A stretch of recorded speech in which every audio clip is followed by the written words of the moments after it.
Hi everybody, it's just me today, just Mike. The reason I'm making this video is because there's sort of like this flash news thing that I kind of wanted to talk about. And for those of you that follow Nintendo news and saw the title, you already know what I'm going to be talking about. And that's the Nintendo Switch Online service. As of today, which is May 8th, they put out a lot more information about the online Switch service that's coming out. I'm going to kind of talk about everything and just sort of give the facts here. If we have like more in-depth opinions where you might see a podcast about it, but for now, I just sort of want to lay the template and sort of my initial thoughts on it.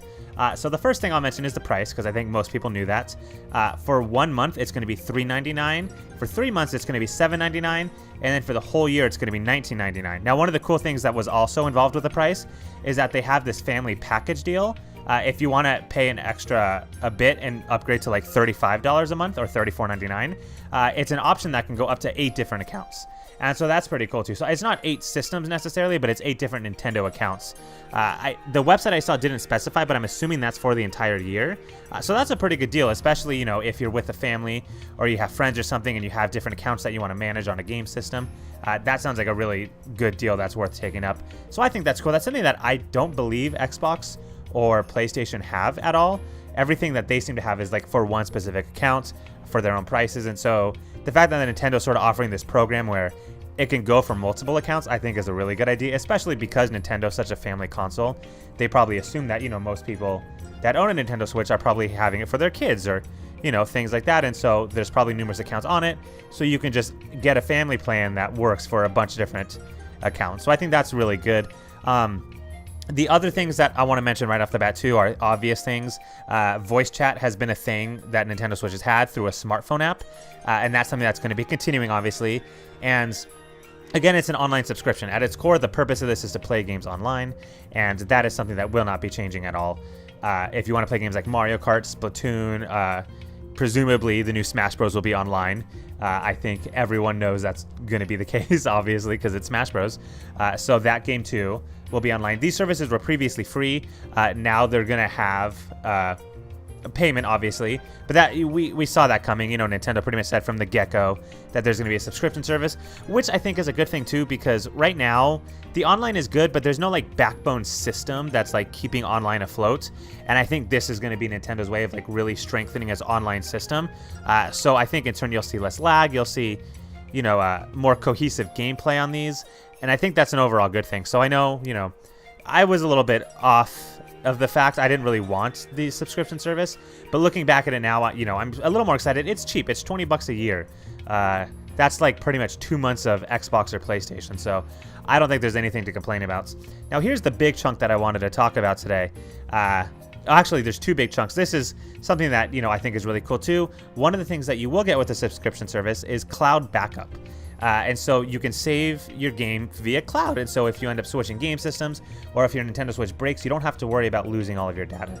That's something that's a concern right now. And so I think adding that feature is really cool. That's something that people have been asking for a long time, pretty much since the Wii, since cloud saves have been a thing for like Microsoft and Sony.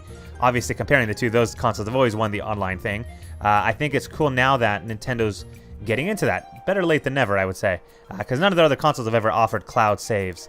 So I think that's a really good thing, because again, the Nintendo Switch seems to me like a fragile console. I haven't broken it, and it doesn't seem like many people have complained about it being easy to break, but you know, with the screen and stuff, I can see someone easily dropping it.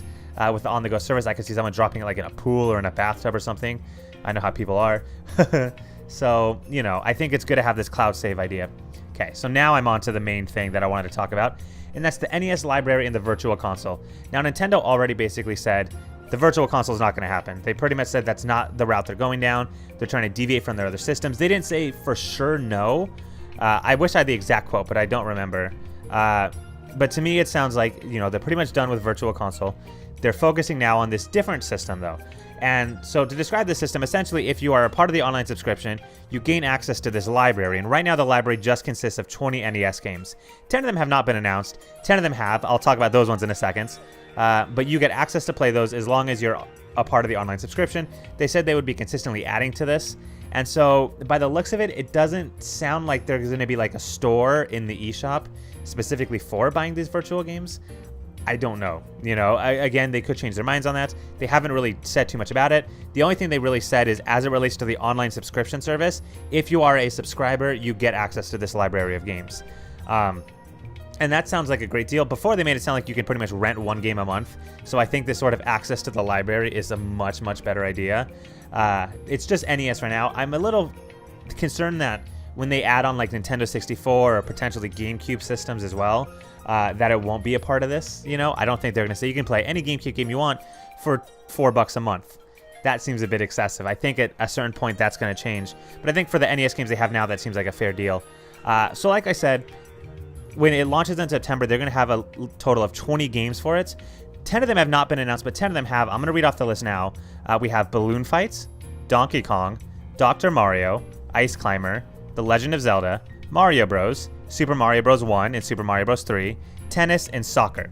And so all of those games sound cool, you know, just kind of the basic set you need. You have the original Zelda, the original Mario Bros, you have Super Mario Bros. And so when I think of the original, if I had to pick 10 games, probably 8 out of my 10 would have been on there. Soccer and tennis I don't much care for, but I get it. You know, those are classic NES games.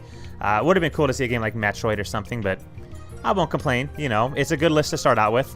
And again, it's $4 a month. You know, $20 in the year. You know, I'm not going to spend too much time talking about my own opinion, but for me, it seems like it's worth buying. I'm glad they give us this information. September's coming around the corner, and the system's been out for over a year now. And I feel like mum's been kind of the word on the online subscription service. You know, usually you think within a year you'd have that up and running. So it's cool to see Nintendo talking about it. Even though they said the Virtual Console seems like a no-go, I'm glad they finally gave some update about it, so at least we're aware of the future of the Virtual Console, so I don't have to keep my hopes up. Because now I know, you know, NES games will be coming for the system. I will get my chance to play it on my Switch. Hopefully on the go. I don't know if it's going to be like a streaming service or what, but, you know, all that will be in due time. But for now, I just kind of wanted to share this tidbit because I think it's interesting, you know, the direction that this system is going. I think it's super exciting, and I'm excited too. So let me know in the comments below what you guys think of the online subscription service. If you would like to see like a more detailed, in-depth look at this, you can let me know, and, you know, maybe that's something we can do in a podcast. But yeah, thanks everyone for watching, and I'll see you guys later. Bye-bye.